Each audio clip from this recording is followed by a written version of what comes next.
All right, everyone, forget it.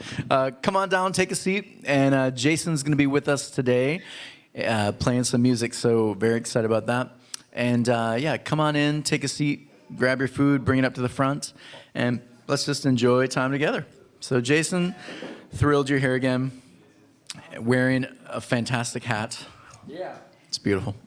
I'm going to shave a handlebar mustache soon. Wear a sheriff's badge.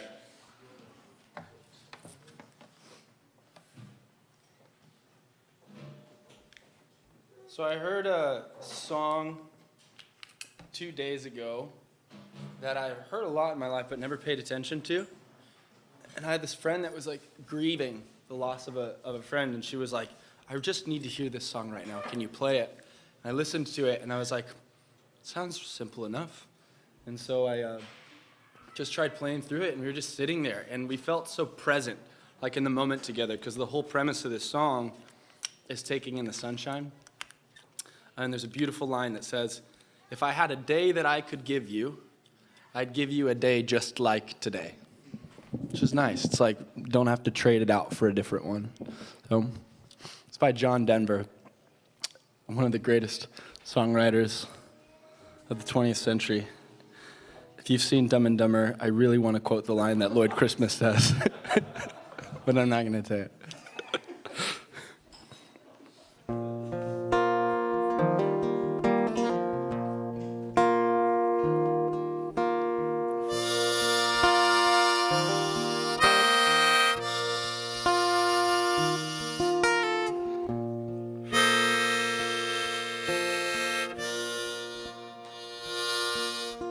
Sunshine on my shoulders makes me happy.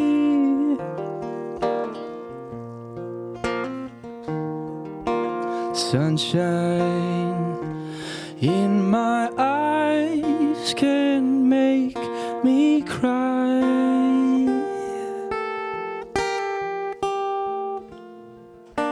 Sunshine on the water looks so lovely.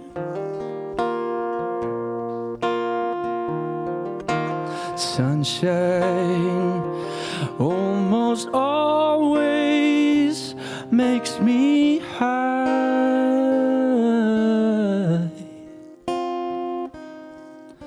And if I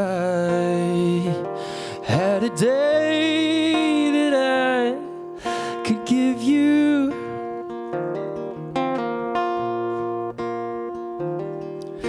I'd give you the day just like today.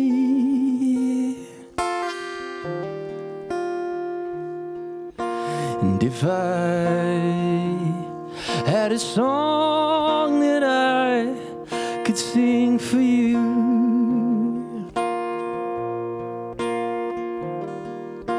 I'd sing a song to make you feel this way.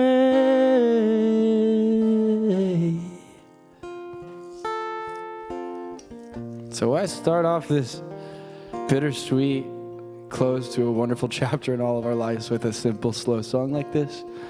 I think I keep going back this year to this idea of like being present, like fully immersed in the moment, savoring the flavor of every second. It's just that idea, like if I had a day I could give you, I just want to give you today. So as we're spending this hour together, let's just be as present as possible. Not a millisecond in the past or a nanosecond in the future, just here right now. Sunshine on my shoulders makes me happy. Sunshine in my eyes can make me cry.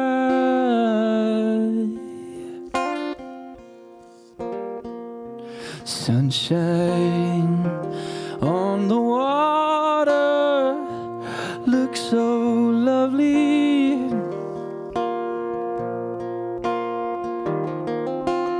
Sunshine almost always makes me high.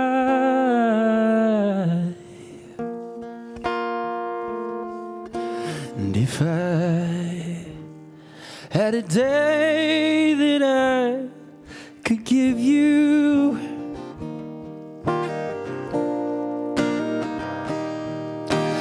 I'd give you the day just like today.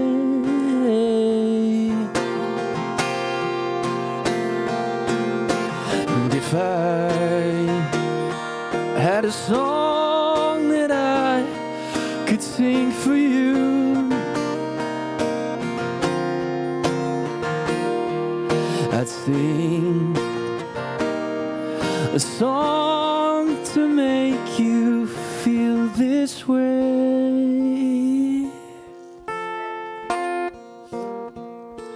If I had a day that I could give you,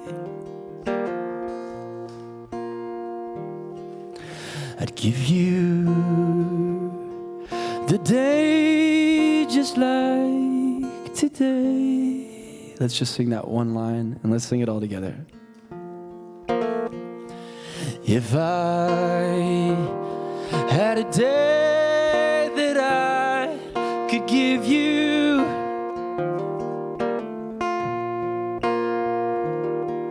I'd give you the day just like today.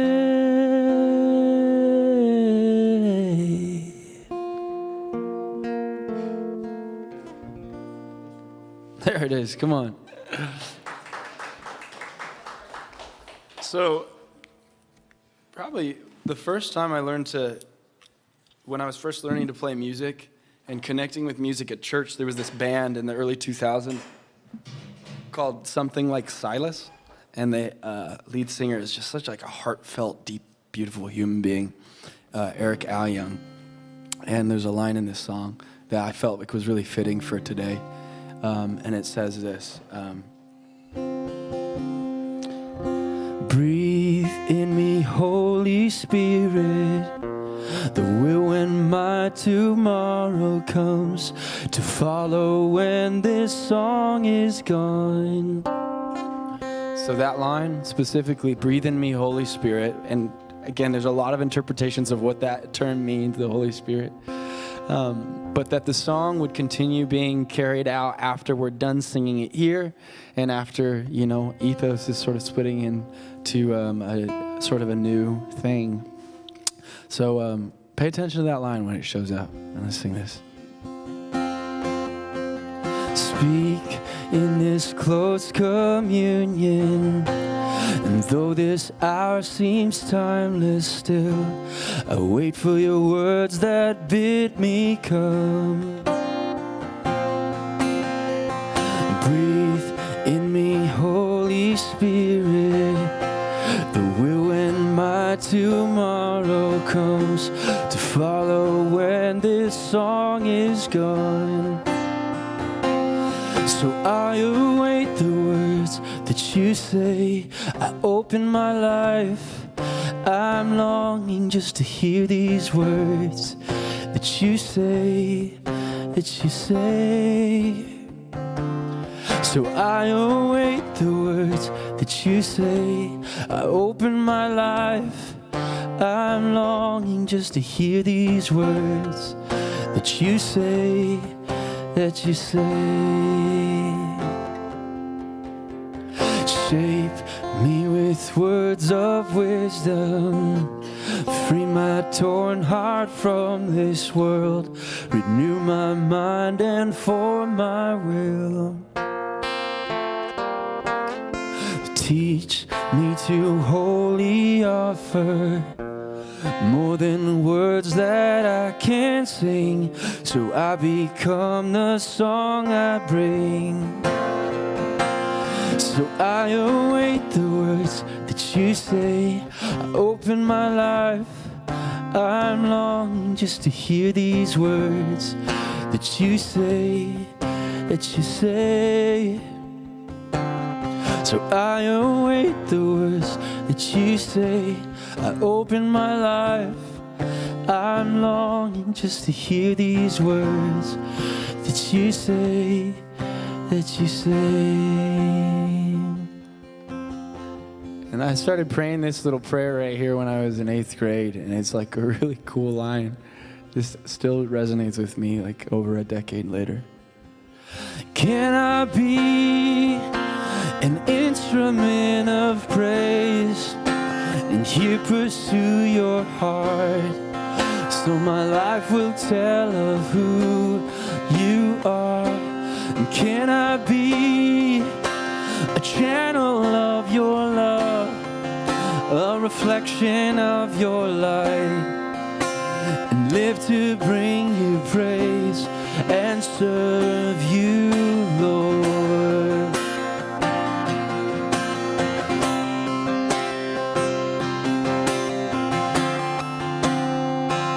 If you caught on to that, sing it with me. And can I be an instrument of praise and here pursue your heart, so my life will tell of who you are? And can I be a channel of your love, a reflection of your light, and live to bring you praise and serve you, Lord?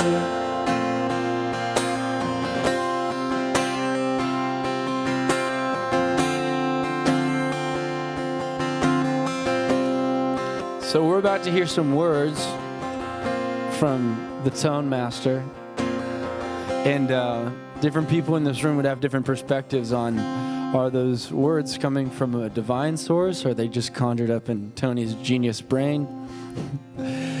But the most important thing is that our hearts are open to receiving something fresh, something new, and being present with all the words that are being shared with us, yeah? So I await the words that you say. I open my life. I'm longing just to hear these words that you say, that you say. Cool.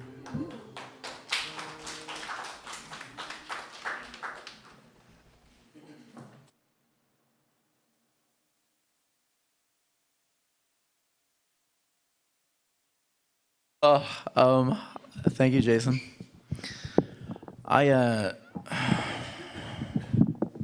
wanted to start by doing something a little different.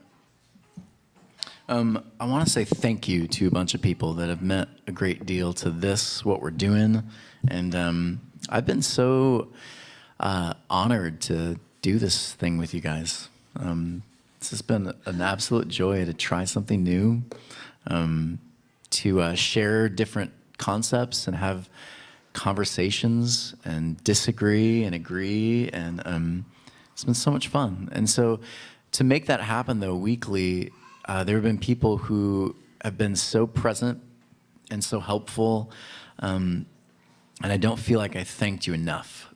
And so I just want to start by just saying some thank yous to some people. You guys okay with that?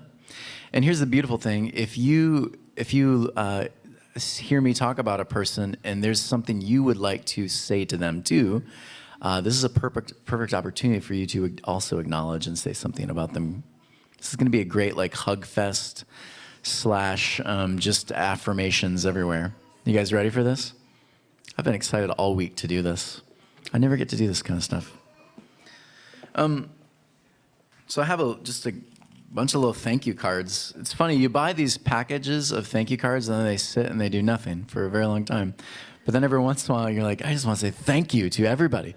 So I just made a bunch of thank you cards and I filled them out. And so I'm gonna just call some people up, and after I talk about you and everything, then I'll call you up and give you something. But I want to start with let's start with Christy. You can stay there for right now. Christy is one of those people who, when we first started this, her response was always, "What do you need? What do you need?" And always with this like heart of, I'm not doing this because it really needs to be done. I'm doing it because I love you and support you. And I don't know if you guys feel the same way about Christy, but everything she does, there's no strings attached to it. It's just, I love you. I want to take care of you. I want to walk with you. And that's Christy.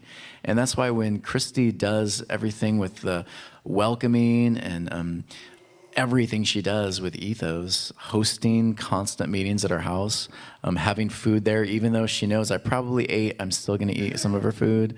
That's Christy. And Christy has, I think, when we talk about be, belong, become, I don't know that we could live, be, belong, become without Christy. And so I got Christy a little thank you card with a little extra something in it. But I also want to just have a moment where anyone else like to say something just positive to Christy? You don't get these opportunities very often in a big, large group of people just to say, I love you, thank you. We appreciate you. I'll say it fast so I don't cry. Thank you, Christy.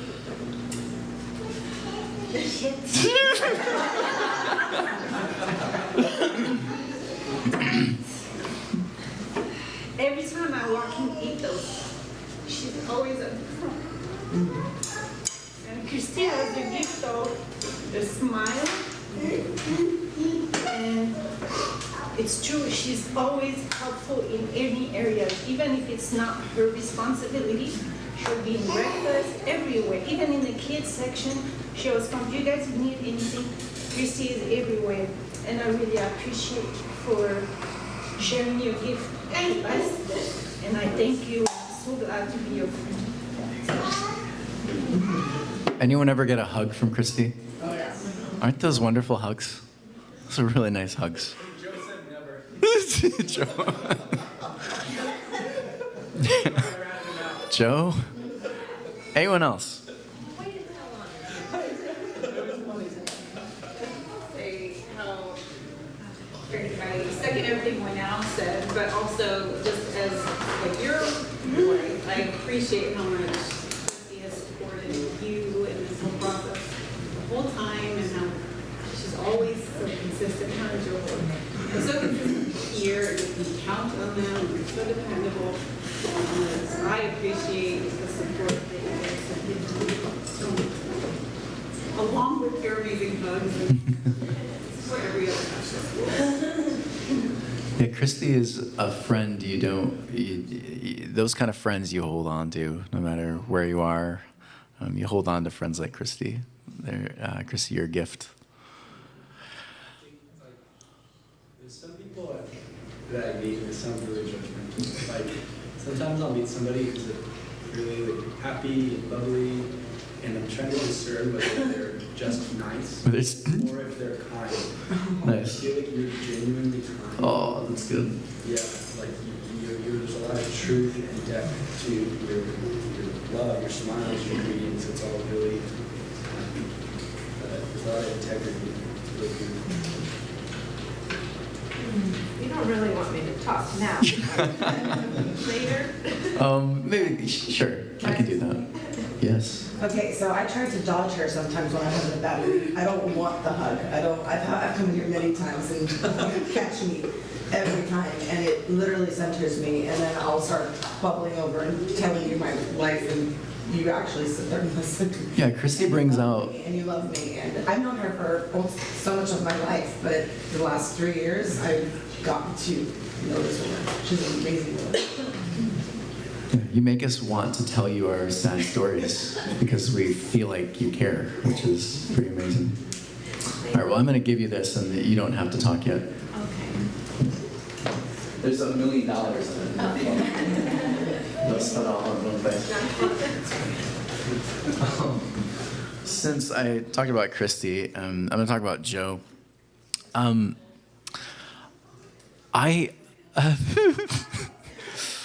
You'll never see Joe because he's always in the back hiding. But I didn't have a lot of male friends growing up.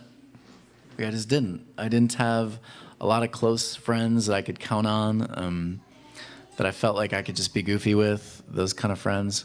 And Joe, even though like I think sometimes we get annoyed with each other with like business stuff, I'm always able to just be me with Joe. And Joe is one of these guys who I've watched again as he's been like the quiet guy in the back, doesn't say much, to all of a sudden he's like leading stuff. And he's still kind of quiet, but Joe he's becoming like this really great mind with business. He's become a guy who, when he does say something, we're all listening now because we know Joe's got something to say. And usually when he says something, it's actually really good. So we've learned to listen to Joe. Joe is one of those people who I admire. I love him. I feel like sometimes we look alike. We had many people back at the old church that would come up to Joe and be like, Tony, I'm so mad about this. And Joe would smile and he'd listen. And he'd be like, I'm not Tony. Oh, you're his brother. Well, you tell him. And so like, I was Joe. And so Joe, I just want to say, again, look at what he's doing right now. Moving chairs. He's doing something. He's always got to be doing something. I love Joe. And I appreciate your friendship, Joe. I appreciate everything you've done. When you look around this room, none of this would have happened without Joe. Joe has a vision for building stuff. It's just neat. When he walks into a room, he's thinking, what can I do to better the thing? That's what Joe does. It's amazing. Sometimes he's thinking, I wouldn't have done that, or I did that, crud, I'm gonna fix this, Joe, that's Joe, always like trying to find ways to improve things. And I really respect and admire that about Joe. Would anyone else like to embarrass Joe a little bit? Me, I'm his mother-in-law. Please, mother-in-law. When he first came in the family, you couldn't get Joey to say anything. He would sit very quietly. We'd have these what we call family meetings, and Joey would be sitting in the corner with head kind of down, like I'm listening. I can imagine family meeting would be hell to Joe, like for some reason. I don't know, back then. Truly not going to open my mouth. And I love hearing what he has to say. I feel like I gained so much wisdom from him. He has a lot in there going on, and when he finally opens mouth, I'm like, ah! Yes. Great wisdom that comes out. I agree. But beyond that, there's been times in our family when there's been tough things that have happened, and Joey is a helper. That young man will bring her into whatever it takes, and I love that guy. I love Joe. Hey, did you hear me? You listen, mister. He's helping right now, which is so funny. He can't help himself. Anyone else want to say something about Joe? Yep. What I like about Joe, I learned that he gets stuff done. He may not talk a lot, but he talks a lot with his hands, with his body. He does everything. That's his way of communicating. And so I learned from my personal life, I learned through this whole ethos journey that from him that if you want to get things going, you gotta put action to it. And to me, Joey equals action. Yes. Thank you, Joe. Thank you, Joey. I'll say even more than that. I like Joey, I think, because you remind me of me.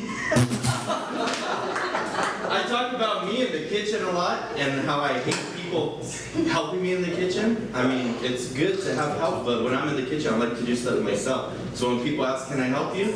Yeah, just stay out of the kitchen. I don't expect people are gonna come and help me. I just expect to do stuff. And that's above what Moynihan was saying. Joey is always doing something. He gets stuff done. He doesn't care who's going to help. He just knows he's going to do it. You say, oh, Joey, we've got to tear down this whole place and build it from the bottom. Okay. Well, I'm going to see if I can get you some. Oh, whatever. Yeah. You want me to come up? Oh, whatever. He just knows that he's going to do it. There's something to do, and he's going to do it. So thanks, Joey. Yeah, you'll rarely hear Joe like, well, what's in it for me? It's just well, I want to do it. It's the right thing to do. I'm going to do it. It's beautiful. Joe, can you come up? Would you mind coming up to the front and taking this? This is a big deal right now for Joe. Walking in the front. Oh my goodness.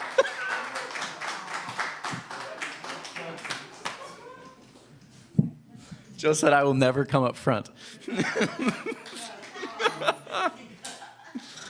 All right, I've got a couple more. These are mainly the people who have done a lot of leading, and some of the leaders are actually going to thank some of you for all the stuff you have done as well.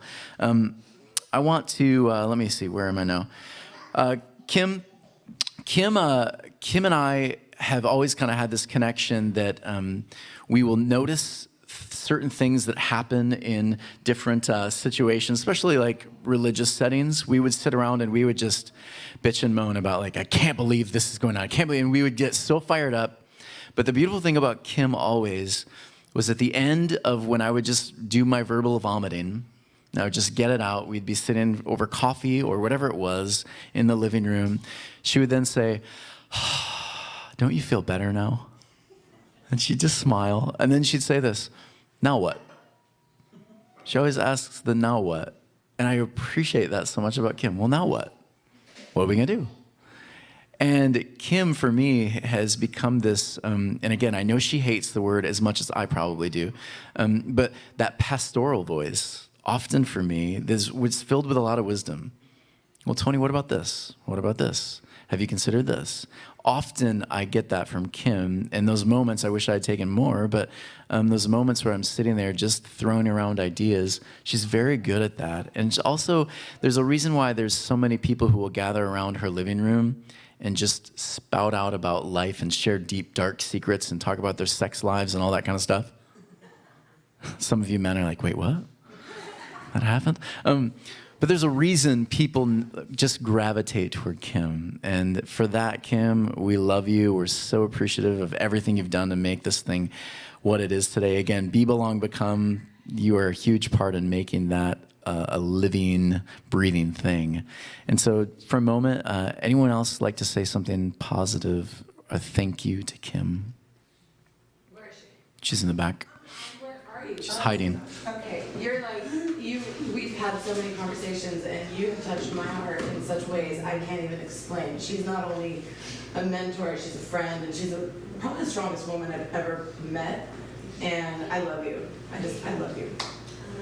And this isn't gonna end. Like, no, this is gonna, no, there's no disconnection. Like, you're stuck. Sorry. So thank you. Thank you. Kim, Oh, sorry. Yadira, then Claudia. Sorry. I think one of the biggest things about him is her smile. Every time, like, I can have like a really bad day and then she smiles. I'm like, I guess I smile too. She's so kind and always willing to hear you when you have troubles, you know. And I think one of the biggest things for me is when somebody's so kind to the children in the world. And I see her, how she talks to Abigail, how she talks to someone. It's beautiful, you know, and I appreciate that so much. Really, the whole family. My goodness, you guys are all amazing. We love you all. Hey, there's no doubt Kim has a way with kids. Like, it's just incredible. My kids feel so safe. Kason, when he was at school and Kim was one of his teachers, one of the beautiful things that he would tell me is he would lay there and he said, I always look forward to Miss Kim because she'll sit down next to me and sometimes rub my head. He said he loved that. And when I tried doing that, he was like, it's not the same. It's like, it's not the same. It's not the same, Dad. You're magical. well, Kim, I have so much to tell you, but I don't want to break down. It's just, I love you. Beautiful. I'm gonna cut it short too. I love you, Kim. You know what I think about you, and I appreciate so much. And thank you for giving gums to my kids every Sunday. One of my favorite Thank things. Can you come up? Oh, is there somebody else? Okay, come on up and I'm going to give you this.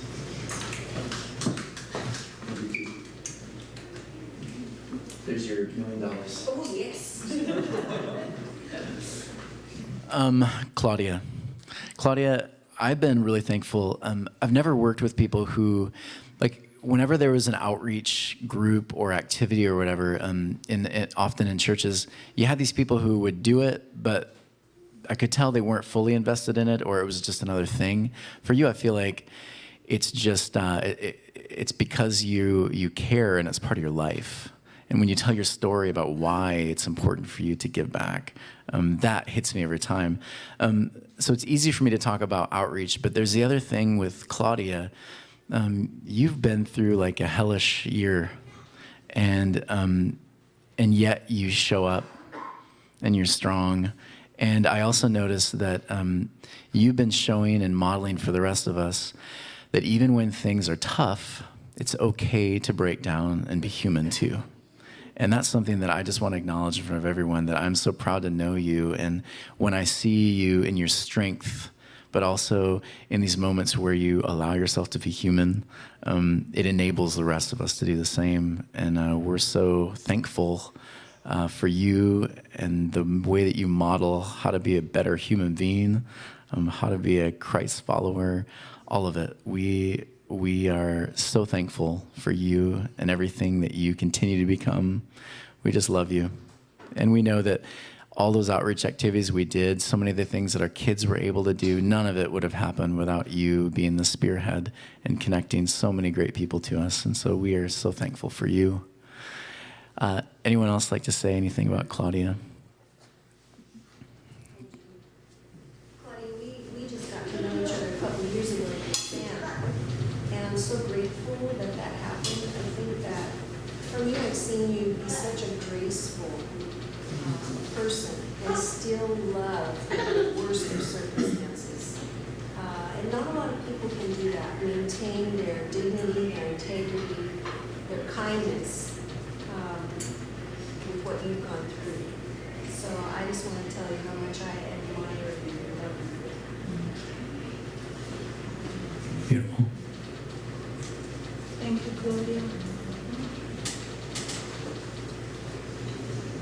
Cool. Can I give you this? You want to say something, Debbie? Awesome.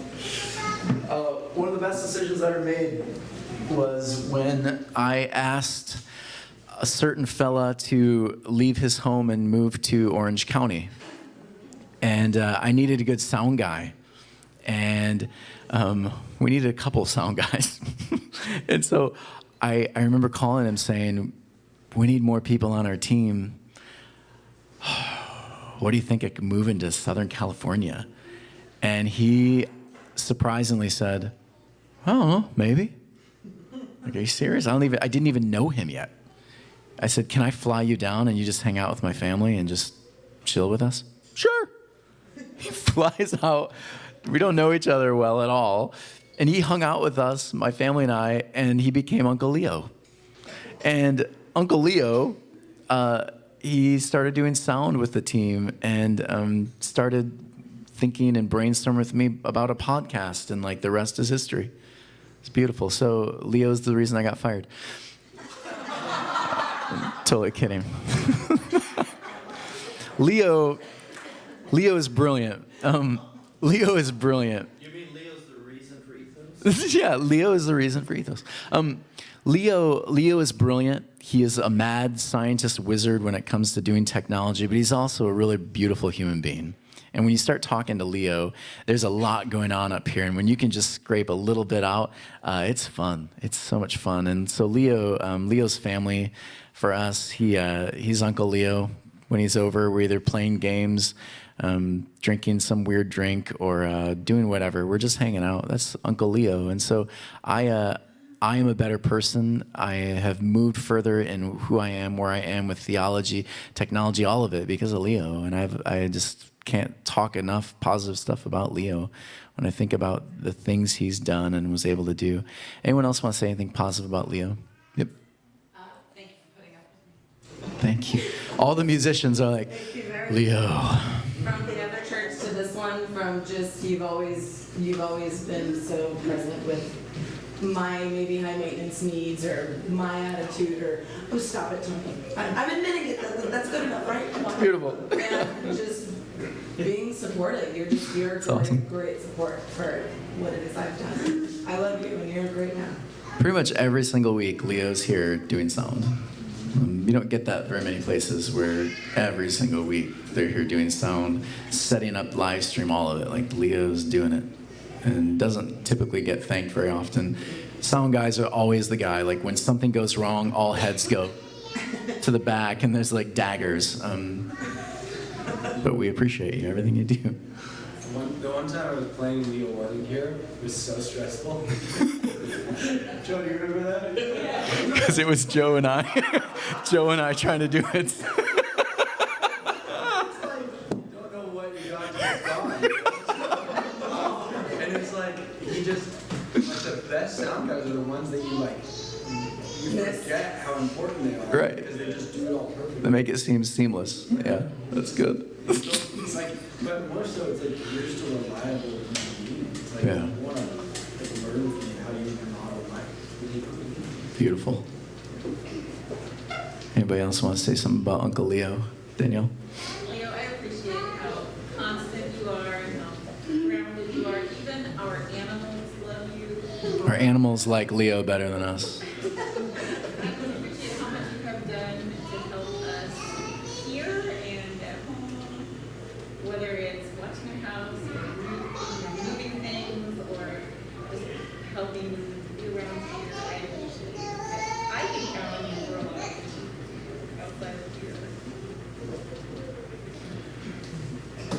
Yeah, I just want to say I really appreciate Leo too. I mean, he has such an incredible gift. I mean, God, it's just incredible, awesome. And he does it, and he's not a person who stands out in the crowd to say, hey, Look at me, come look at here." me.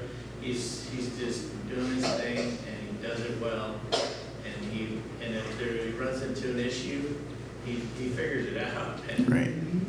he just overcomes. You can almost tell when Leo doesn't have an issue to work on, he's fidgety. He's like, God, I gotta have a problem to solve. Like, there's gotta be something. It's like a drug addict. It's like, Yeah, it's good. What a terrible illustration to use about someone. Thank you, and I'm calling you a drug addict. Come up here so I can give you this card and we can...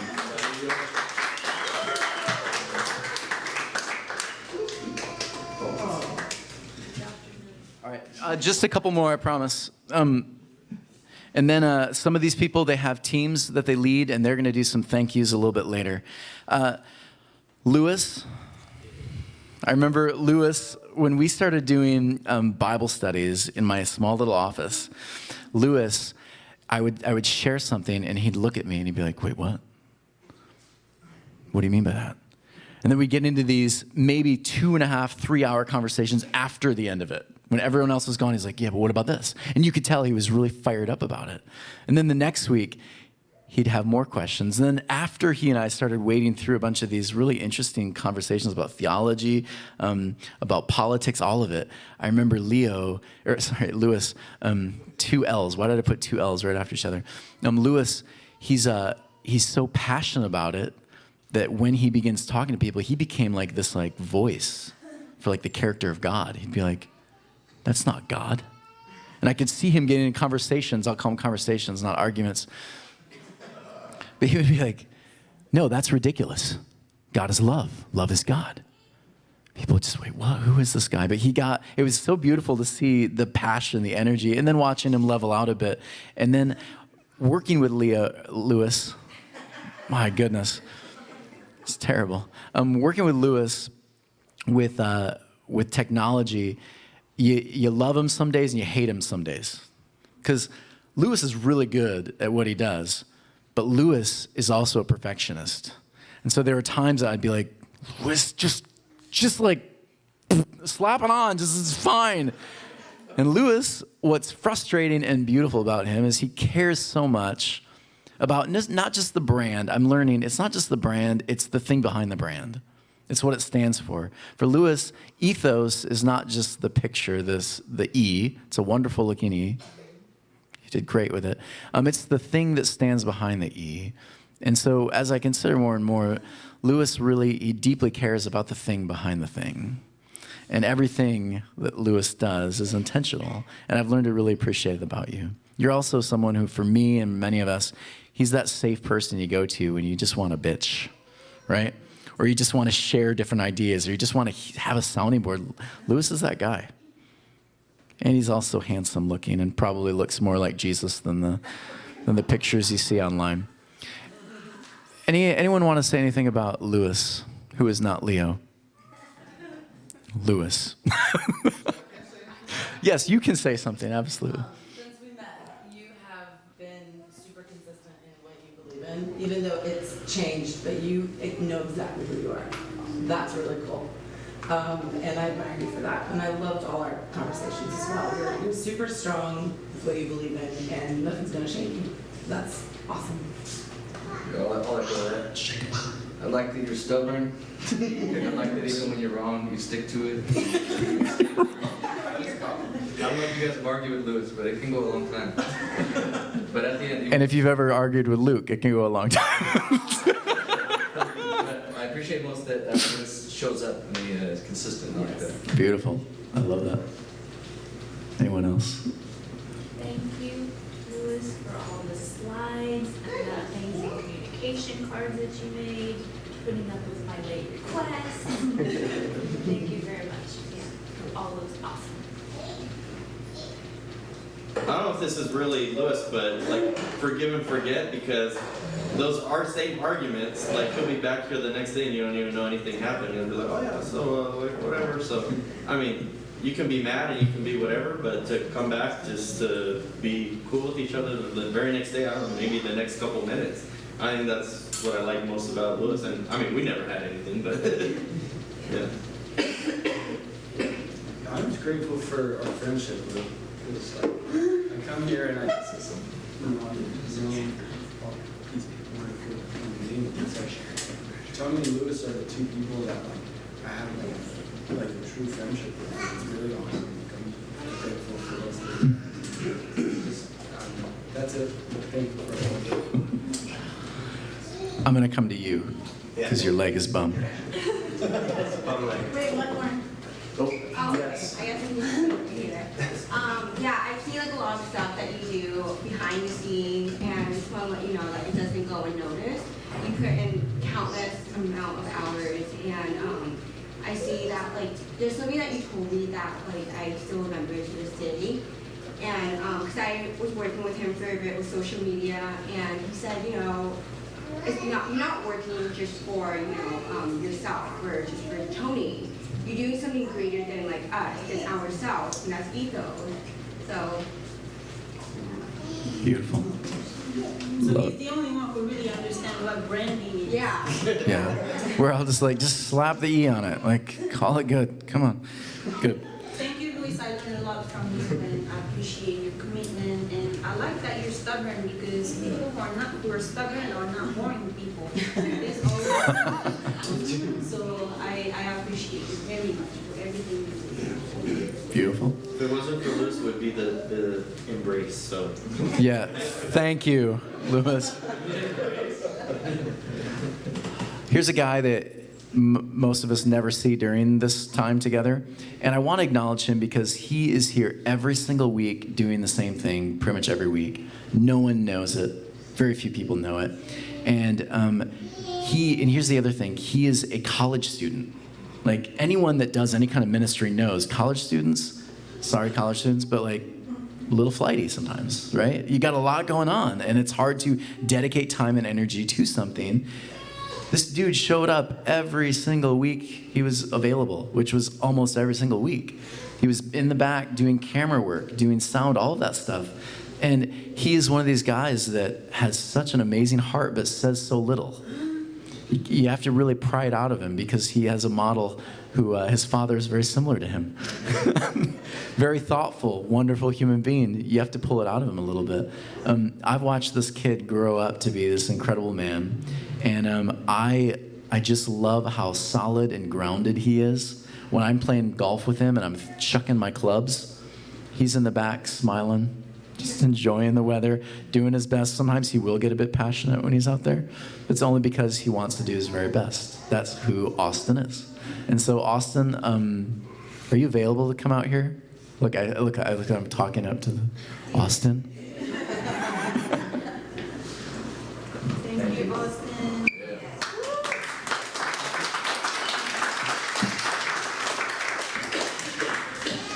I did this a little bit differently because, Austin, now we're going to brag about you, but I know you would have hated it if you were in the room hearing us talk about you. But now you're in the safety of that little space. Would anyone like to say anything about Austin now that he's in his zone? He's on the camera. Yes? I couldn't be any prouder. Couldn't be any prouder. Beautiful. He is a person with so much heart, who cares deeply about everybody he comes in contact with. Strength, compassion, dedication, loyalty, and love. That's my grandson. He's an incredible kid. Danielle and I had these jokes that we wish that he was younger so that someday he could marry our daughter. He's like the guy that you'd want to marry your daughter. And honestly, that's a huge thing to say of someone. But that kid is just a good kid. I'm a good man. And yeah, Christy, Joe, you have done amazing. Yeah, the rest of us look at it and we're just like, holy cow, like I hope we can like. I'd just like to thank you for being so reliable with the technology. Over the course of Ethos, I've made his job harder and harder and harder and harder, and Nice. he stepped up and carried it through. Cool. I think it's true finding somebody that young and so responsible, because no matter where you are at church or not at church, it's hard to be accountable for something, and especially that young. He's an adult now. He's older from when we first met him.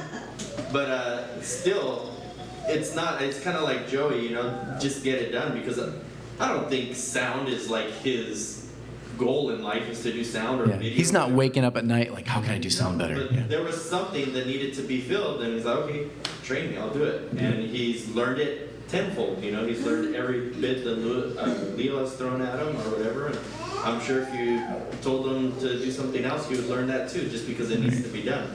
And that's a very rare quality. So. Perfect. I split up the L's because I didn't want to mess it up anymore. Lance. I've got one more after this, by the way, and then I promise I'll move on. Lance, one of the first people who invited me out to have Korean barbecue. Didn't ever really experience it before. I ate so much meat I thought I was going to pass out. It was amazing. But what I loved even more about the conversation we had when we were having lunch, which turned into dinner because we were there for like 8 hours. These people were trying to get us out. Like, you've eaten enough. You've eaten enough. Lance invited me. He was one of the people who, from the very get-go, invited me to be myself. And I will always be grateful for that. He invited me to just be myself. And I was sitting there. I could swear. I could drink whatever I wanted. I could eat massive amounts of meats. And he just smiled, laughed with me. And we just had great conversation. I always feel safe with Lance. When we started this thing, Lance was, again, one of those guys who said, what can I do to support you? I believe in what you do. I love you. Let me walk with you. And Lance, I can't tell you, there's just so many things to be thankful for with our friendship with you. You are an incredible person. You care deeply about the world and justice, mercy, and you actually care enough to live it out. So I'm proud to know you. No tear? Okay.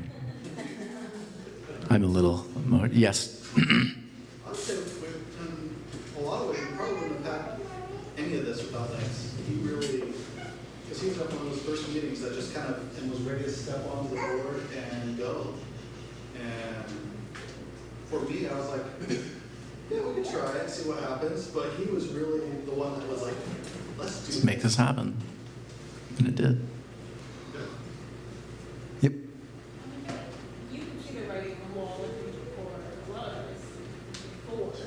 So you were ready on that last day when we were kind of saying goodbye at our old location. You were ready to pick us up and say it's not over. Like we can do something. You guys weren't finished with me. I had a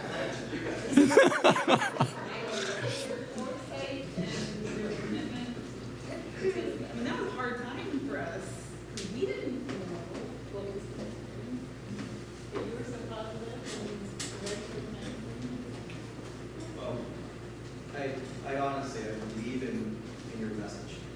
And I just thought it should be shared and it shouldn't stop there for and it would stop there. It wasn't, and we needed to. Love you, Lance. Do you want to come up and get a card? No, I'd rather sit in the back. This is another opportunity. I get to pull one of the guys up front.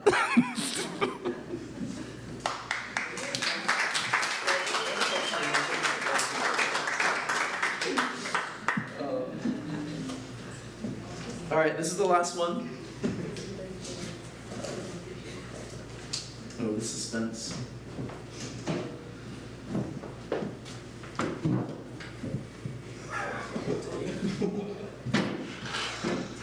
So this family, I've never been into a home where I just felt immediately loved and taken care of. I could go to their home at midnight, knock on the door, and they would feed me, they'd hang with me, and they'd just make me feel at home. This family has a way of making you feel loved and at home. And no matter who it is, whether it's Moinau or Steve or the kids, they will do whatever it takes to make you feel loved and appreciated and at home. And that's something, and again, even when I screwed up tacos at my home, Steve was kind enough to say, hey, you want me to help you with these tacos? What can I do? Steve, the guy that he's going to give his opinion, right? He's going to give his opinion. It's probably going to be something different than everybody else. But he does it not to be like a jerk or whatever, or like to try to like do, but he does it because he genuinely cares and he wants to share another opinion. He wants everyone to help continue growing. And he does it in a pretty safe, loving way most of the time, I would say. Moinau, too, is one of these people that, again, just loves people. The way that you set up your home, like all of us, we leave your home thinking, shit, I don't ever want to have something at our house again. Because your home has been decorated so well. You've done so many things. It's wow, how do you live up to the Riveras, right? The Riveras, I think, if there's a family who exhibits the idea of ethos, it's them. Everything you do, the people you are, the way you make us feel, the Riveras, they're it. When we first started this, I wanted this whole thing to be called The Table, and I'm kind of glad you guys like pushed against it. But the idea of the table is really beautiful to me because when you put up a table, it's just a table until you invite people around it. And when people come around it, it becomes a community. Discussion, conversation, life happens around the table. And at the Rivera's house, their table is a long table. And we have done our best to break a bunch of their tables. And so we're going to give them a table and $1 million. But we want to say we appreciate you. We love you as a family. You all are just amazing, amazing people.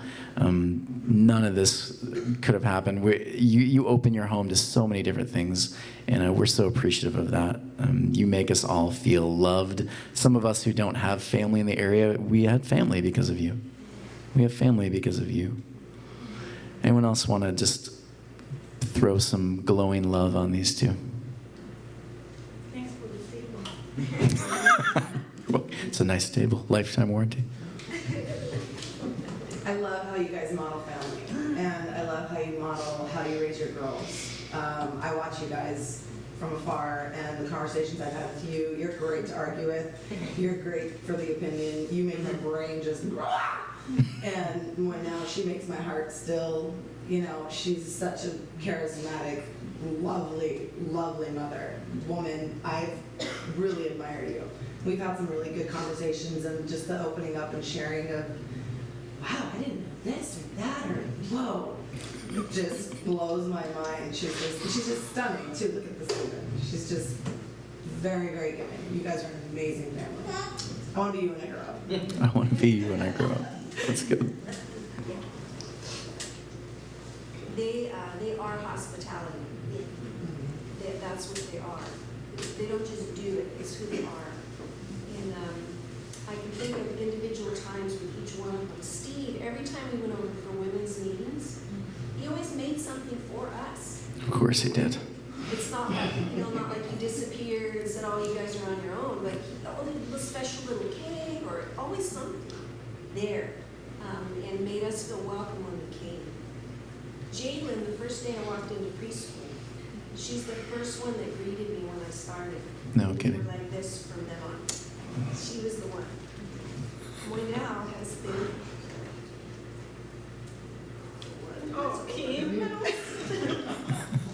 every single time for a women's meeting. And it's been a safe place for us there. Thank you. Before we start talking about creating safe space for people to be, belong, become, they'd already been doing it. Yes. Isn't that interesting? It's funny when we do anything at our house, even like remodeling, we never do it because of our comfort. We're always thinking like, when people come over, are they gonna, Wow. It's Just want to add something quick. Steve, it's really cool to see someone who's passionate, and seeing you work like in the kitchen, like you can tell that that's your passion and you do it really well. When I used to eat like turkey and chicken, man, that Thanksgiving turkey was like, It was so juicy. yeah. Oh. And then right now, it's just really cool. Like, I know you're doing like 1,000,010 things at once, and it's just so cool that you're able to dedicate so much time and love to Ethos. And I think you guys exemplify what a married couple is. Mm. And as what a family that can work together. You celebrate your differences, but you come together in such a beautiful way. I just like to say one last thing. I know we're talking about us, but real quickly, a lot of people, well, they may still think of us like that, but they never think of Steve or Moynell. They always say Steve and Moynell. It's just us.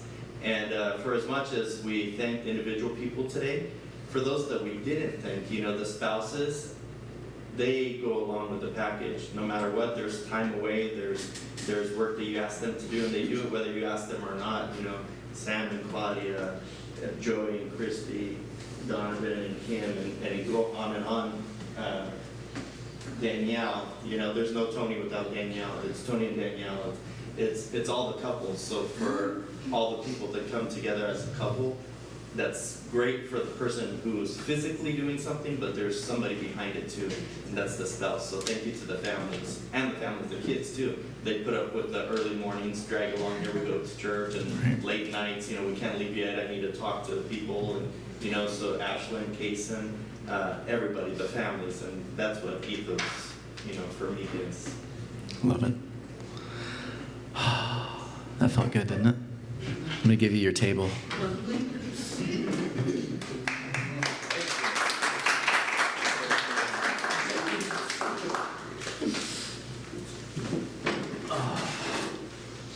So that took a little bit longer, which I think is okay. Didn't that feel good to thank people around us? And by the way, the leaders I brought up, they all, we're going to give time for them to talk to you. They're going to talk to you. Maybe we'll see if we can do a little bit at the end. But so many of you were helping with them, whether welcoming, video, food, children's stuff, music. Again, like musicians, I can't thank you enough for showing up and doing music. Sometimes it was for, 10 of us. Sometimes it was for 60. It didn't matter. You gave everything for it, and I'm so appreciative of that. And so, again, thank you for making this happen. I wanted to share some thoughts. Is that okay? Yes. Cool. I want to share a couple more thoughts here in the loft since we're here. I was going to do a Q&A time, but I think I'm going to skip it. Is that okay with you? Good. Skip that slide. Here we go. People ask me all the time, ethos, what does it mean? What does it mean? Is it the water company? Like, what's ethos? And I try to explain it to people, and when you explain it to someone, they kind of give you a weird look sometimes, because it is an abstract idea, isn't it? Ethos. The thing behind the thing, right? The spirit or breath behind the thing manifested in the people there. It's beautiful. Jesus might call that the kingdom of heaven. Come on. It's beautiful. We're the thing behind the thing. We're the breath behind the movement. We are the arms, the hands, the feet, the thing behind the thing. And it's beautiful when you consider ethos as that. Steve and Moynau are the thing behind hospitality. They're what make hospitality hospitality. Yeah? So when I think of our journey, ethos, I remember this? 102 Cafe.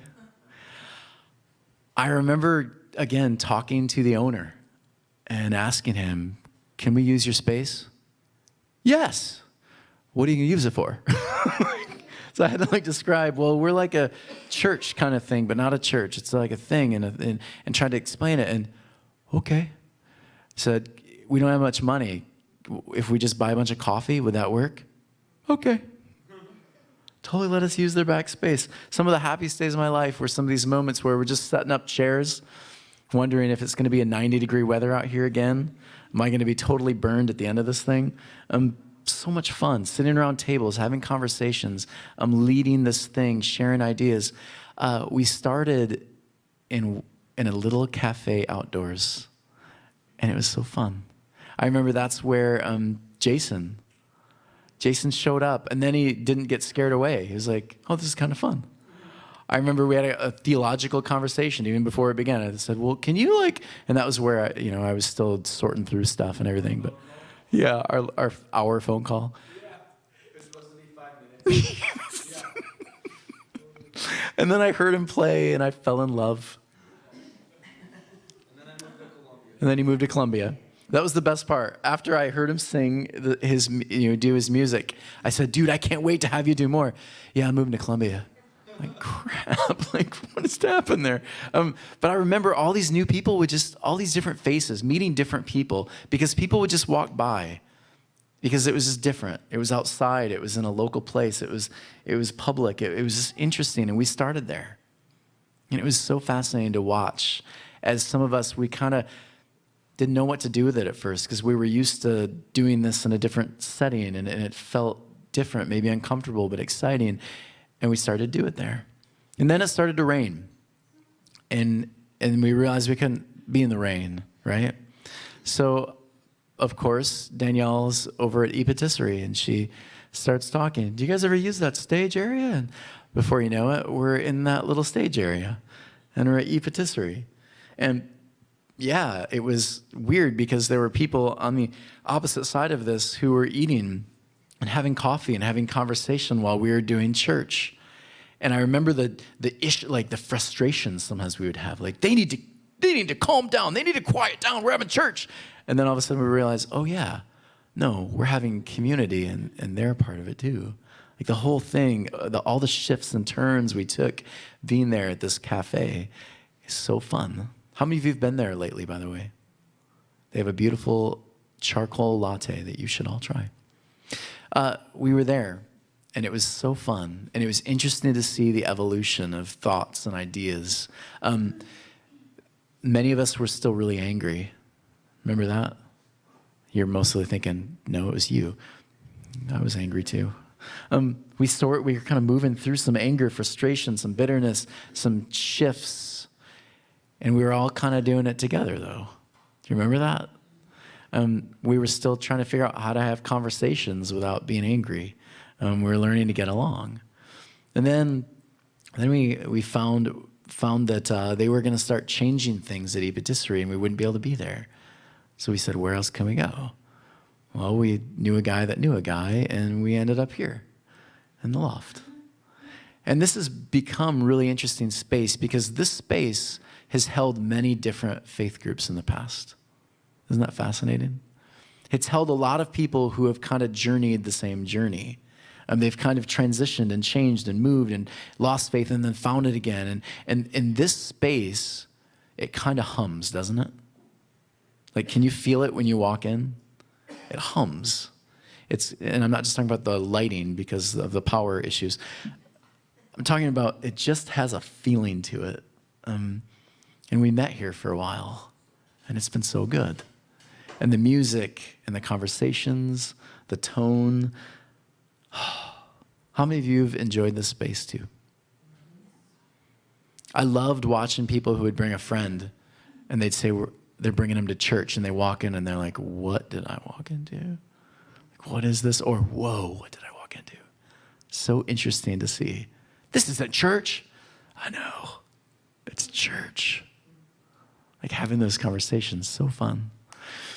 And so now we transition to the living room, more intimate space, where hospitality, authenticity, pajamas, all of that begin to take place. And the question, of course, many people ask are we still Ethos?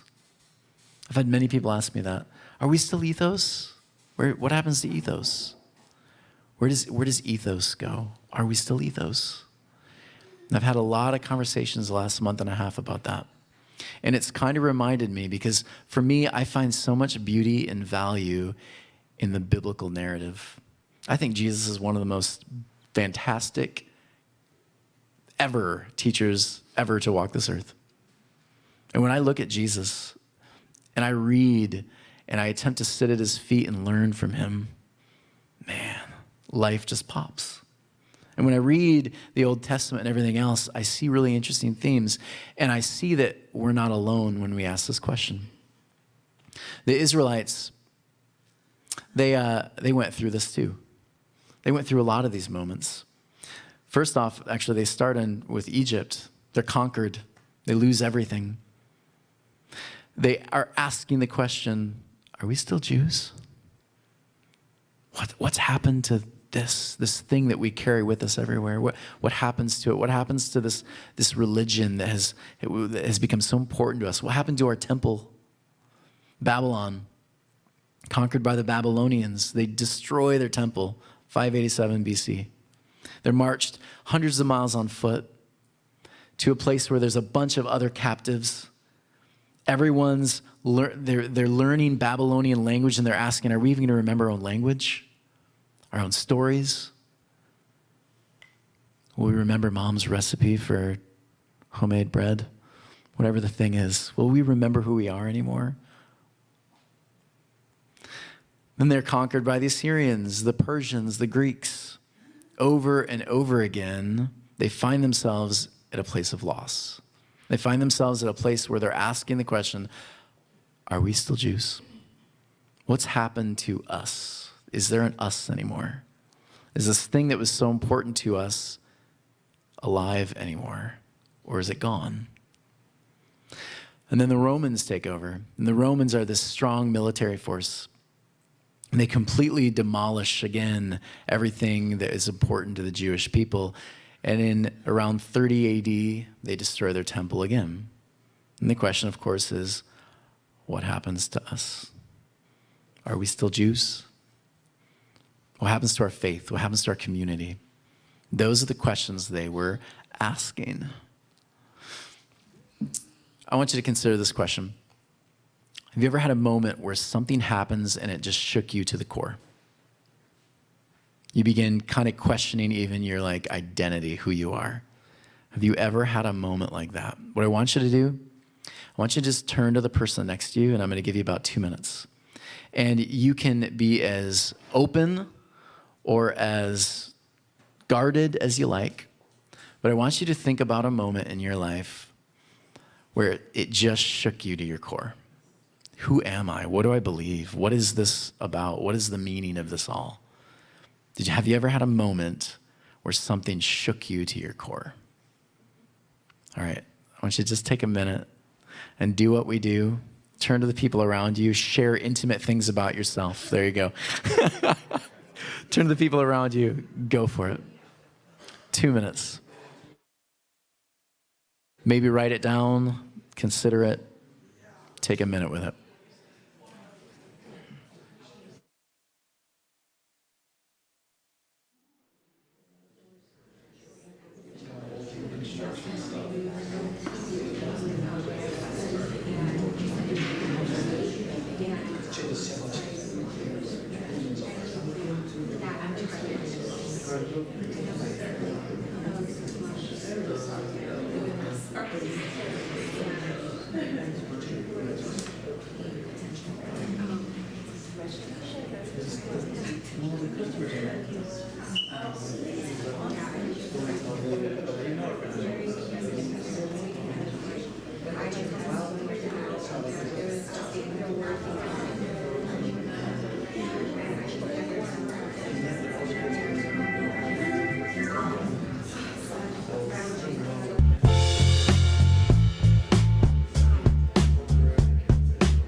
more seconds.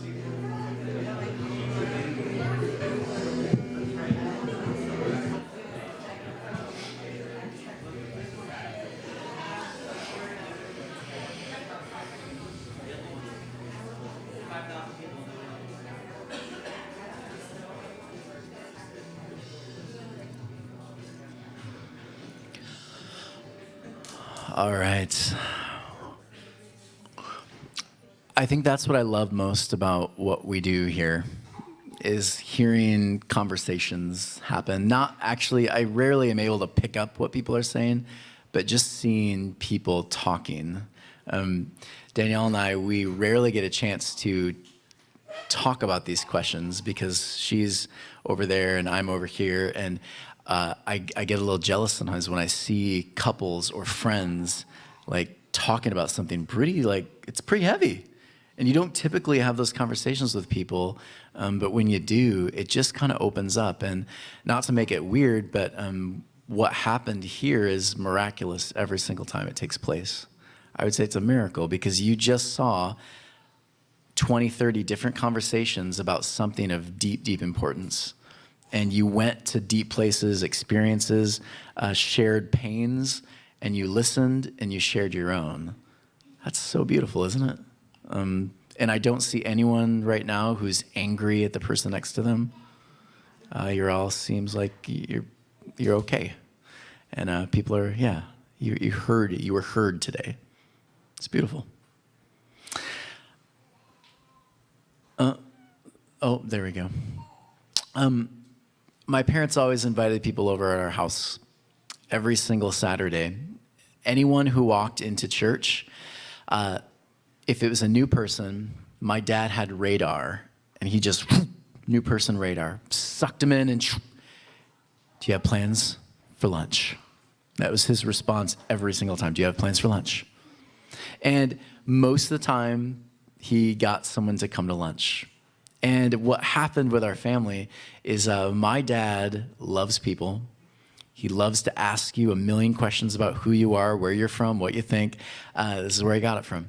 And so we invited this guy all by himself. He was around 30, I think. And he came to our house, and it's very quiet. My dad couldn't crack him. I remember my dad just kept asking questions, and the guy was very mysterious. He was like, some of us have a friend named Keith who doesn't like to answer anything with any like solid answers. That was this guy. Like he just found a way to avoid any kind of like real substantial answers, anything with substance. And so we're talking, and he says, yeah, I think I'm going to come to your church again. And so he starts coming to our church, and he comes over our house pretty much every week. And my mom and dad, they just love it because they're inviting a bunch of people over. We end up, most weeks, we would have at least 10 to 15 people over at our house. It's just part of who we were. One day, I want to say at least a year later, I noticed after dinner or lunch, it always turned into dinner, but sometime around in between lunch and dinner, the adults were at the table, and I saw him begin weeping loudly. And my parents wrapped their arms around him, and he's just weeping, weeping, weeping. And the kids, we don't know what to do with that kind of drama, so we all kind of giggle and we run off. Later on, I found out his story. He shared it later on up in front of the church. He said that he was 25. He and his wife had a newborn. He had got this nice new Corvette, and they were driving down the road, and it was raining. And he said he was driving maybe a little too fast. As he was driving, the car did something called hydroplaned. And the car hydroplaned, and it went off the road, and he hit this embankment, sending his wife flying through the windshield, and his little baby dying on impact. And he said he walked away. He said he walked away with so much guilt and shame and anger and pain. And he got up in front of the church and he said, for the last 5 years, I've tried so many different ways to kill myself. And nothing has taken. he said, I don't know what to do and how to fix it. But I remember the line, he said, I just feel so lost without them. I don't know who I am anymore. Like, have you ever experienced that kind of grief, that kind of pain? I don't know who I am anymore. This poor guy carried around that guilt and that feeling that he had killed his family, and it was literally eating him up inside. I don't know who I am anymore without them. That is what the Bible is. That's the message. People ask me all the time, what's so great about the Bible? Well, the Bible is a great compilation of a bunch of people saying, we're not so sure we know who we are anymore. But here are some stories. Here's some of our history. And here are the things that we think will bring us back to that. And so when you look at the book of Genesis, we're dust and breath. And we're learning to walk in wisdom and grow in knowledge, and we screw it up often. But at the end of the day, I'm dust and I'm breath. And the people I get really angry with me or at, I can just say, well, they're dust and breath too. And we're all just trying to figure it out. Who am I? I'm dust and I'm breath. Exodus says, you're not a slave. You're free. I think oftentimes we're really good at creating our own cages, aren't we? Whatever the thing is, we think if I just have this and this and this, then I'd be happy. That cage, right? Never quite happy because we always have to have. Great cage to live in Orange County. Whatever the thing is, the book of Exodus says that's not actually who we are. We are free. We're free. We're not slaves, we're free. Deep in the heart of that idea that I grew up with Shabbat, Sabbath, the beauty of it wasn't that you should worship on this day and not this day and all of that. The beauty of it was to remind you, you are not a slave. You're free. That's who you are. When you forget who you are, take a moment and read Exodus and remind yourself, you're free. You're free. Leviticus, Numbers, Deuteronomy, the eyesore of Torah for most Christians today. Actually really beautiful because what it says about you and me is that every little detail matters. Everything matters. Everything has a spiritual bend. Everything. From what I wear to what I eat, it's all connected spiritually. You can't escape spirit. Anyone find that interesting? Those 3 books, the littlest details, sometimes it takes stopping and looking at some of the details. Yeah, most of us today are not worried about whether this shirt is cotton and something else, mixed fabrics. We're not sending off our, the women in the room during that time of the month. We're not sending you away, right, out of the community. Those are rules and laws that aren't quite applicable today, but there's beauty in the idea that look deep enough, and you will find the divine. Beautiful? Look deep enough, you'll find the divine. There's a bunch of books called the historical books. And what they are a bunch of epic stories and narratives. And some of them are big whale stories. They started out like this and they just got bigger and bigger and bigger. Some of them we're not so sure. Some of them may have happened, may have not happened, but not the point. These were the epic stories that were being told. One of my favorite lines about stories is by John Berger. When we read a story, we inhabit it. The covers of the book are like a roof and 4 walls. What is to happen next will take place within the 4 walls of the story. And this is possible because the story's voice makes everything its own. We are the stories we tell. Remember when Kevin came here and he said, tell your story until you finally hear it. Tell your story until you finally hear it. Israel, the Jewish people, were telling their story until they finally heard it. What story are you telling about yourself? Is it a true or is it not? What story do you keep telling yourself? For the Jews, The stories were, in the midst of brokenness, when it seems like we're at the end of the rope, hope finds a way, always. Always finds a way. We always somehow manage to get to the light again. Beautiful? All those historical books, the epic narratives, that's the message over and over and over again. Life finds a way to burst through. And that's something beautiful about us. Then there's a bunch of these poetry and wisdom writings, Job, Psalm, Ecclesiastes, Song of Solomon. Anyone ever read Song of Solomon when you were at church? They thought I was such a good boy. I was just looking to read like dirty words. It's actually really beautiful when you think about poetry and wisdom. You can say something today in a song. If our politicians or any of our public figures said, you know what, I can't say that anymore. That was a terrible political jab. Poets and the wisdom writers have a way of saying hard truths that are easy to swallow. Am I right? Yeah, because it's set to music. It's beautiful, it's poetic. It's got some rhythm, it's got some drum, it's got some bass. John Foreman, one of my favorite songwriters, says the poets and the musicians in our culture say what no one else can. They not only open our minds to our condition, but also our hearts.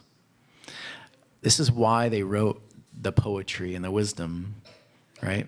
Because it opens up the heart of who we are. They wrote these pieces to remind themselves, this is who we are.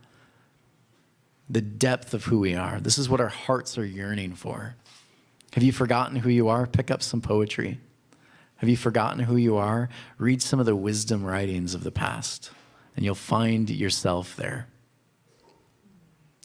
And then there's the prophets. I grew up with this idea that a prophet was someone who makes future predictions and all of these things and gets decoder rings out and figures stuff out. That's not actually what a prophet was for these people who wrote these books. A prophet was someone who stood up and said, hey, if we don't change things, this could go really bad. But if we do change things, here's how things could potentially go for us. We could turn this around. We have prophetic voices today, don't we? Those were the prophets during that time period. And again, they were always urging people, if we don't stop polluting our environment, we won't have one for our future generations to live in.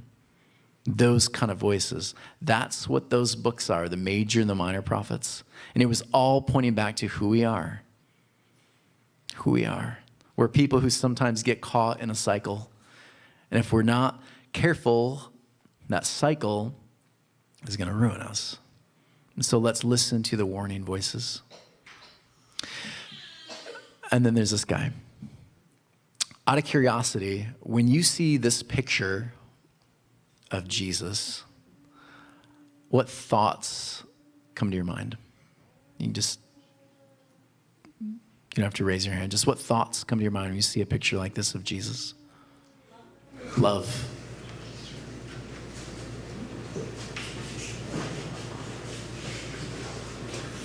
This is not the typical Jesus as a white guy picture, obviously. It's a little different. He looks a little more Middle Eastern. We both agree it looks creepy. Okay, you feel like it looks creepy. Okay. You're not into the mosaic pictures. Okay. Anybody else? That's a particular picture. Looks a little like dogmatic. Dogmatic, okay. Commercial. Commercial. Do you know where it's from? From the Vatican? I think so. I think I've seen it. Yeah. So it just takes me back to like standing in front of it. It's really beautiful when you're looking at it. And but then there's the mixed feelings of like the Roman Empire. Yes. And Roman Catholicism. They commission the arts in a beautiful, like, timeless way. But their way. At the expense of freedom, thought. Wow. I was literally going to say almost every word he just said. Okay. I absolutely love the art. It's really pretty, but there's no connection. Yeah. At all. Your response to this picture is often people's response to Jesus. Right? All the things you just said are great responses to the conversation about Jesus, when Jesus is brought up. If we can understand Jesus through a deeper lens, though, it gets pretty beautiful. And let me share why. Jesus says this, I'm the way, the truth, and the light. That does not mean Jesus is saying, I am the only way, I am the only truth, I am the only light. That's not what Jesus is saying here when you understand it. The word for Torah, there were 3 words for Torah. It would be like, my name's Tony, but my name's actually Anthony. My name's Tony, I'm also a teacher. Do you guys get it? Torah, when you talked about Torah, you said the way, or you said the truth, or you said the light. These are all words used to describe Torah. The books that were compiled, the writings that were compiled to remind us who we are. Did anyone just have an aha moment? So when you see Jesus as a Jewish person, who's Jesus?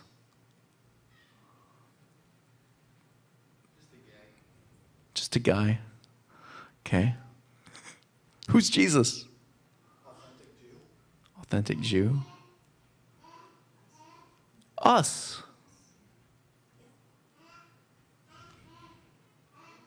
Son of man, he calls himself over and over again. When you see Jesus, you see yourself. You don't get that very often, do you? You don't have that shared very often. I'm the way, the truth, and the life. The stories that should remind you of who you are. Oh, man, that's so good. Marvin Wilson, one scholar, he says, Jewish scholar, he says, the Jew did not need the Torah. Torah was a gift. The Jews didn't need it because they embodied it. They embodied it. They became the thing behind the thing. And so watch this. I'm the way, the truth, and the life. I embody Torah, and so do you. So do you. And I'm not just saying that because Jesus said it over and over again in so many different ways. Again, when they asked him, where's the kingdom of heaven? Where's this idea of Jewish people where our home is? Where's home? That's the question. Where's home? Where's our identity? Jesus says, some are going to say it's over there. Some are going to say it's over there. But that's not true because the kingdom of God is where? Within you. It's you. It's within you. Paul says, don't you know that you yourselves are God's temple? Some of us heard this as like, you need to be a vegetarian. That was not the point of this passage at all. It was saying, don't you know that you're where the divine resides? The divine happens here. Happens here. I think we had the aha moment, but for me, what's interesting is growing up my whole life, the way God, Jesus, Spirit, all of that was taught, it was a separation actually almost from you. Like, this is this, and you are this. But you're like, the way that you just packaged it was, no, it's this. It's this beautiful, just cyclical, you know what I mean? Like, I'm trying to speak, I'm sorry, I'm not doing very well, but I love that because it actually, you have more accountability to what you project rather than blaming what's out there for whatever it is that you are being like. Yeah. You simplified it. You actually simplified it. Which, and again, I'm not simplifying it. I'm reading people who did. Jesus simplified it for a bunch of people who were saying, where is it? Where is it? Who are we? He said, no, it's very simple. It's right here. It's always been there. You've always been home. You didn't need to keep searching for home. You didn't have to keep going all over it. You were already there. It was right here. Well, I think that's what the simplification is, you know. With any religion, whatever it is, Catholic, Adventist, Buddha, whatever, there's always a belief that you're not good enough, you know, or you have to be good enough to attain this. And all the teachings, even the ones that you're talking about right now, saying, no, just come, come as you are. All his words are inclusive, not exclusive, Just come how you are. We'll figure it out, Drop all your stuff. Stop fishing. Come with me. Yeah. We'll fish men. What? I don't even fish men. Just leave it. Trust me. Come on. So I think that's the simplification, You don't have to be good enough. You already are good enough. We're in this together. So. Beautiful. Going back to that original question, what is ethos? What is ethos? It's us. It's us. Ethos is where people gather and they do exactly what you did today. We talked, we laughed, some of us cried. That's ethos. It's not a tagline. It's not a building. Ethos is not the building because we've been in a lot of different buildings. Ethos is not a particular doctrine because half of us don't even know the motto. Ethos isn't those things. Ethos is not Tony Wuerfel, and thank goodness it's not. Ethos is all of us. Ethos was never about one person or two people or three people. It was about us. It was about the thing that happens when people come together and they want to share ideas and thoughts, pray, love, support. That's ethos. Ethos is where a bunch of kids come together and feel loved, supported, and safe, right? Ethos is where we get to just spend time together eating good food, experiencing good community. Ethos. Ethos is where we have moments where we're vulnerable, moments where we share things that we think, I can't believe I just shared that. Knowing, though, that you're safe. Ethos is all of those things. Ethos is these moments where we go out into the community and we help. Ethos is sometimes a transient place, isn't it? Ethos is sometimes a space where people come and people go. They graduate and they come back, or sometimes they don't at all. Ethos is community, and community changes and shifts and evolves, just like the people that live in it. That's ethos. That's why I love some of these wisdom pieces that the New Testament has. And so we know and rely on love God has for us. God is love. I would add, if I could, love is God. Whoever lives in love lives in God and God in them. Whenever you've experienced love, you've experienced the divine.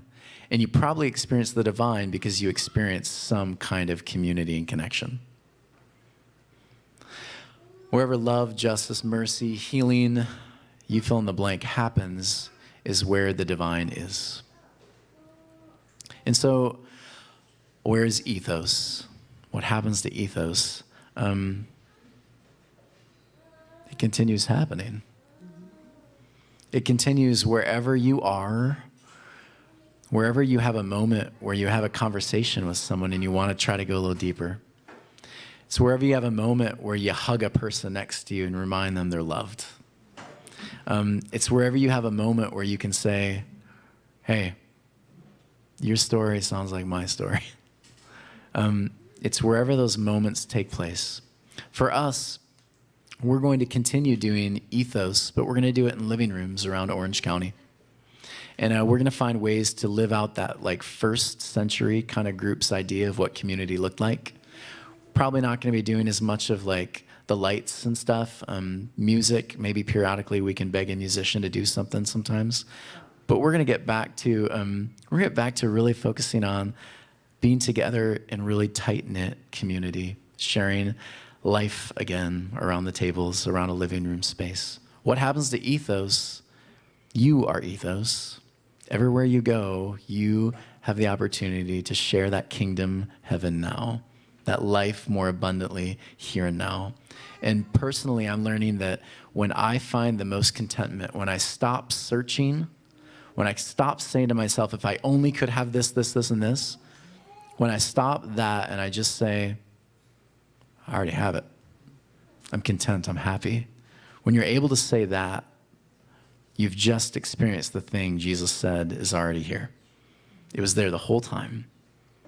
You've ever sat with someone that was content? Like found contentment? They didn't need all the other things. They were just content. I would say they found the kingdom of heaven, and they're now free to live it. And so no matter where you are, Ethos is. No matter where you are, that spirit, the divine, is here, present with you, within you, all around you. It's beautiful. And those are Jesus' words. We are, again, going to take up an offering. We still have to pay some certain things. We still have a lot of things going on. I will continue doing my podcast. I'll continue doing blogs. Every single week, you'll find a new video on Saturday posted of another thought, another idea that I'll have. You'll still have those things too. And the 1st and the 3rd of every month, we're going to have those living room groups available starting in October. On the 14th of next month, September, we'd love all of you to join us at our house.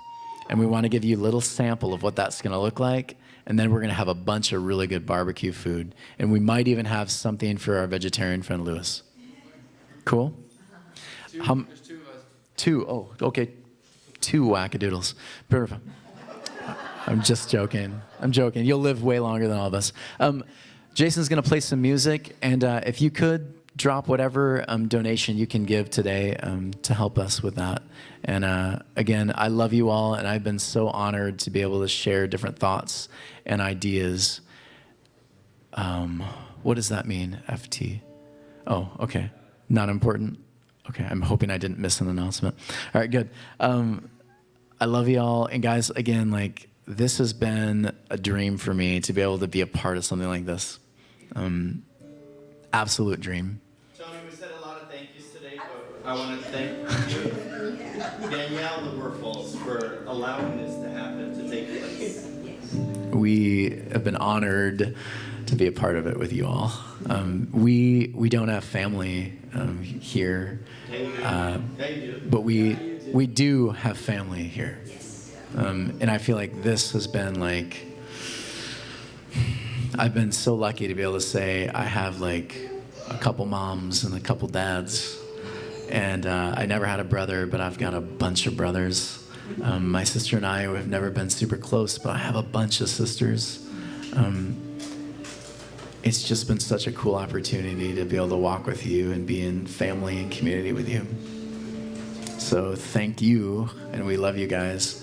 And we hope to see you on the 14th at our place, celebrating together and just eating 11 o'clock. 11 o'clock. Be there at 11, close to it.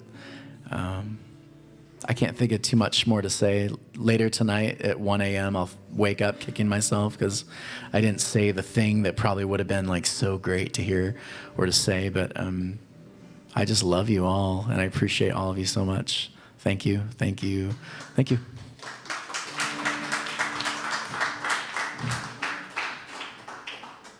I've got work in 9 minutes, so I'm going to sing one song. Tony mentioned John Foreman, amazing singer-songwriter, and he wrote a song about this idea of home as sort of a nomadic thing, and he wrote it specifically about his wife, and he would take the train to and from Orange County and Los Angeles back to Oceanside where he lives, and the song is sort of describing, they're heading home, San Diego-ish, but he realized that home was sitting next to him on the train the whole time, his wife. And so it's not about the location, it's about who we are and the people we love. That's where we find home.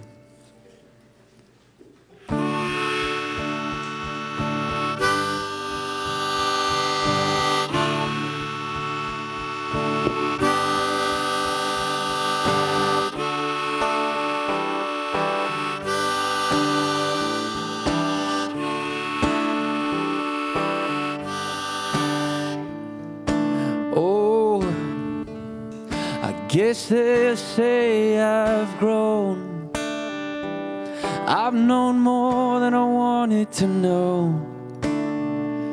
Said more than I've wanted to say. I'm heading home. Yeah, but I'm not so sure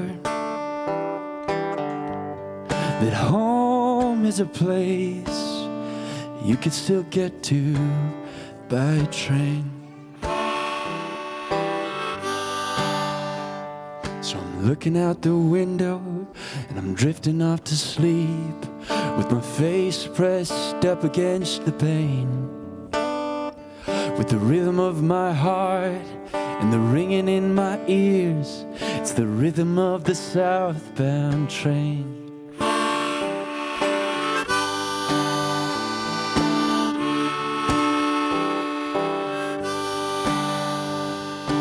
Oh, when the wind starts to look like her hair, the clouds in her bright blue eyes, is the sea and the shores fall and rise like her breast as she breathes by my side. And the moon is her lips as the sun is headed on down to the sea, like her head as she lays down on me, until we reach oceanside. Over and over, I hear the same refrain. It's the rhythm of my heart, my sleepy girl's breathing. It's the rhythm of my southbound train.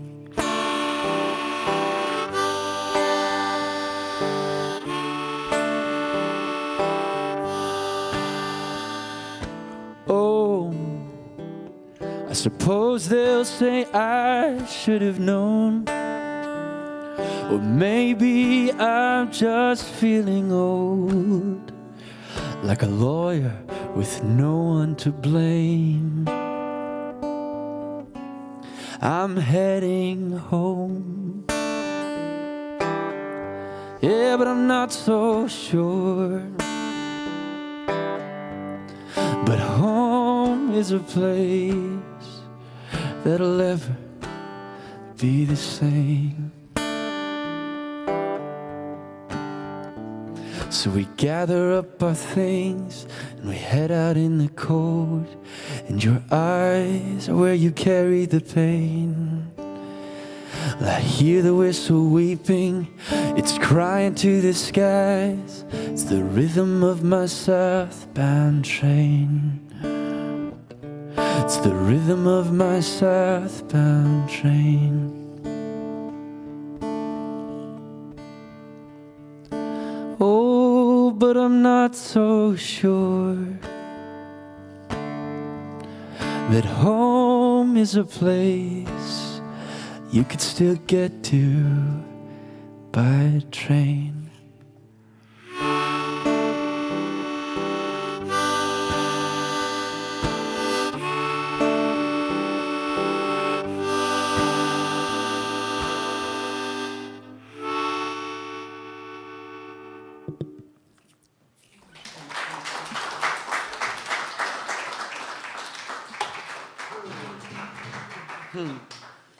So our home will look different, yeah?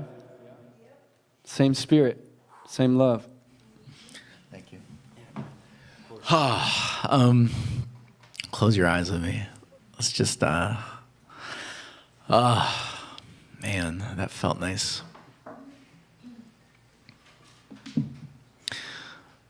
God, we are so thankful. We're so thankful that no matter what situation we're in, no matter where we are, home is always here. We carry it everywhere we go. And so today we're so thankful. It's not something we have to chase. It's not something that can be left. It's something that is deep within each of us. We're already home. So today we want to just rest in that. Experience peace in that. Be content with that. And then also be thankful and grateful for the journey that we've been on and continue to be on together. And celebrate that in living rooms, in every space at work, everywhere we go. In your name we pray, amen. Thank you all. That was a lot of fun. Thank you, Jason, for playing this week. Always. Can you get through one of his sets without getting a little bit teary-eyed, or just, yeah, impossible? Anyways, I love you all. Let's give him a big hand. And give people hugs around you. Give people hugs around you. I'll need some too. Love you, man. Oh, please. Yeah, come on. Let me know when you're